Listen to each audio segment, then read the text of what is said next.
shit. The special forces discovered a wall filled with stolen cash. But it was far more than that. The entire room was actually a massive vault, and behind one wall lay yet another wall. The endless stream of money threw even these seasoned soldiers into disarray. They made trip after trip carrying the cash down to the basement.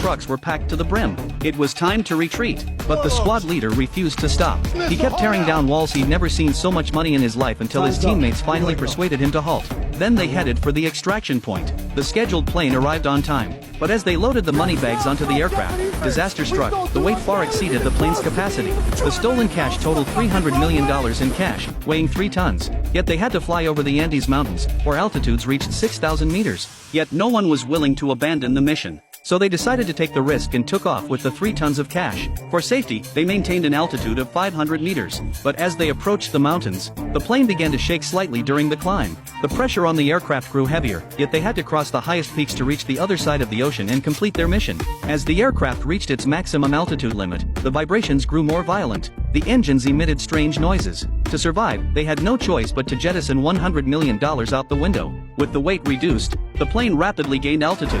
They were about to clear the summit when suddenly, the aircraft began a steep dive.